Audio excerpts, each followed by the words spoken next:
In the olden times, when wishing for something still meant it could come true, there lived a king who had several daughters, each one beautiful. But the youngest daughter was so lovely that even the sun, which has seen so much in its travels across the sky, would pause in astonishment whenever its rays fell upon her face.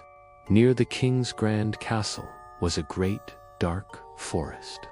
Deep within this forest, under the shade of an old linden tree, there was a well. On hot days, the king's youngest daughter would often wander into the forest and sit by the edge of this cool, deep well. When she grew bored, she would take out her favorite toy, a solid gold ball. She would toss it high into the air and catch it, a simple game that brought her great joy. But one day, something went wrong. She tossed her golden ball up, but as it came down, it didn't land in her small, outstretched hand. Instead, it bounced on the ground and, with a final, fateful roll, dropped right into the well. The princess watched with wide eyes as it vanished into the dark water. The well was so deep, incredibly deep, that she couldn't even see the bottom where her precious ball now lay. At this loss, she began to cry. Her small sobs quickly turned into loud wails. She felt completely helpless and couldn't be comforted. As she was lamenting her lost toy, a small voice suddenly called out to her. "What's the matter, little princess? You're crying so pitifully that it would make even a stone feel sorry for you." She looked all around, trying to find where the voice was coming from, and then she saw him. Poking his thick, bumpy, and rather ugly head out of the water was a frog. "Oh, it's you, old water splasher," she said, a little dismissively. "I'm crying for my golden ball. It's fallen into the well. Be quiet now and stop your crying," the frog answered calmly. "I can certainly help you. But tell me, what will you give me if I go down and fetch your toy for you?" "Oh, anything you want, dear frog," she exclaimed, suddenly full of hope. "You can have my fine clothes, my pearls and my jewels, even the golden crown I'm wearing." The frog shook his head. "Your clothes, your pearls and jewels, and your golden crown. I have no desire for those things. But if you will promise to love me and let me be your companion and your friend, if you'll let me sit next to you at your little table, eat from your own golden plate, drink from your little cup, and sleep in your own little bed, if you promise me all of that, then I will dive down and bring your golden ball back up to you." "Oh yes," she said eagerly. "I promise you everything you wish if you'll just bring my ball back to me." But in her mind, she was thinking, what nonsense this silly frog is talking. He just sits in the water with all the other frogs and croaks. How could he possibly be a real companion to a person? Having received her promise, the frog wasted no time. He dipped his head under the water and disappeared into the depths of the well. A few moments later, he resurfaced with the golden ball held firmly in his mouth. He hopped onto the grass and tossed the ball at her feet. The princess was overjoyed to see her beautiful toy again. She snatched it up and, without a second thought for the frog, began to run back toward the castle. "Wait, wait," cried the frog. "Take me with you. I can't run as fast as you can." But it was no use. He croaked his quack, quack as loudly as he could, but she paid no attention. She hurried home and very quickly forgot all about the poor frog, who had no choice but to hop back into his well. The very next day, the princess was sitting at the grand dining table with her father, the king, and all the royal courtiers.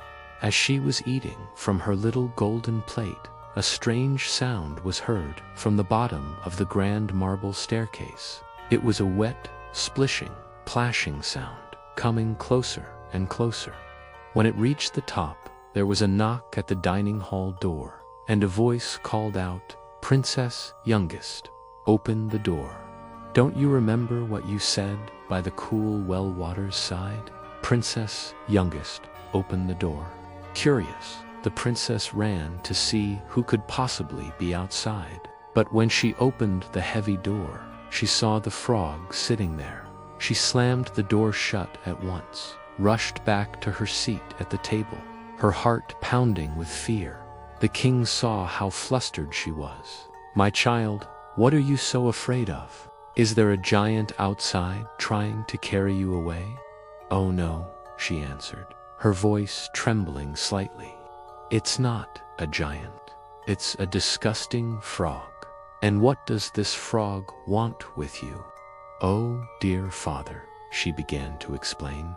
"Yesterday, when I was in the forest playing by the well, my golden ball fell into the water. And because I cried so much, the frog got it back for me. And because he insisted, I promised him he could be my companion.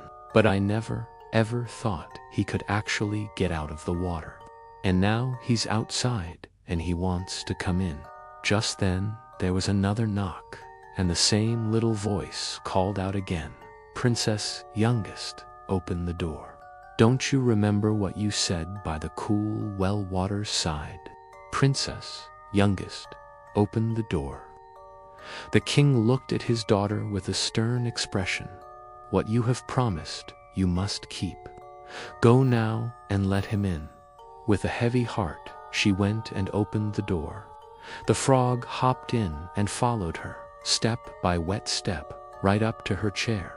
He stopped and looked up at her. "Lift me up so I can sit beside you." She hesitated, her face filled with disgust. But the king commanded her to do it. Once the frog was on the chair next to her, he said, "Now push your little golden plate closer so that we can eat together." She did as he asked, but you could see how much she hated it. The frog ate his meal with great enjoyment, but every single bite the princess took seemed to get stuck in her throat. When he had eaten his fill, the frog declared, "I have eaten and I am tired. Now I want to sleep. Carry me to your room, make your little silk bed ready, and we will sleep." At this, the princess finally broke down and began to weep. She was terrified of the cold, slimy frog that she didn't even dare to touch. And now he expected to sleep in her pretty, clean bed. But her father, the king, grew angry. "The one who helped you when you were in trouble is not someone you should despise afterward." So, pinching the frog between two fingers, she carried him upstairs and set him down in a far corner of her room. But when she was lying in her bed, he crawled over to her and said, "I'm tired. Lift me up." This was the final straw. The princess became furious. She grabbed the frog and, with all her might, threw him against the wall.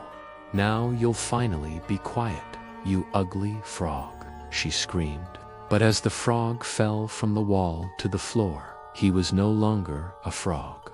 In his place stood a handsome young prince with kind and friendly eyes. And, by her father's will, he became her dear companion and husband. He then told her his story. He had been placed under a spell by a wicked witch who had turned him into a frog.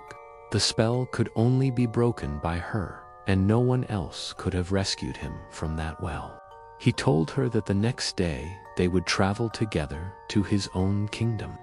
The next morning, as the sun woke them, a magnificent carriage pulled up to the castle. It was drawn by 8 white horses with white ostrich feathers on their heads and harnesses of golden chains. Standing at the back of the carriage was the prince's loyal servant, a man named Faithful Heinrich. Faithful Heinrich had been so devastated when his master was turned into a frog that he had 3 iron bands fastened around his heart to keep it from breaking with grief and sorrow. the carriage was there to take the young prince and his new bride to his kingdom. Faithful Heinrich helped them both inside, then took his place at the back, his heart filled with joy at his master's deliverance. As they had driven a little way down the road, the prince heard a loud cracking sound from behind him. He turned and called out, "Heinrich, the carriage is breaking." "No, my lord, the carriage does not break," Heinrich called back. "It is a band from around my heart that lay in such deep pain and smart when you sat in the well so deep, when you were a frog, asleep." Again, and then a third time, the prince heard the cracking sound and thought the carriage was falling apart. But each time, it was only one of the iron bands springing from the heart of faithful Heinrich, breaking apart because his master was finally free, and they all lived happily ever after. If you liked the fairy tale of the Frog Prince, give us a thumbs up and hit that subscribe button for more enchanting stories. Every week there will be a new tale of olden times. Thanks for watching, and we'll see us here at Grimm Reborn. Sweet dreams.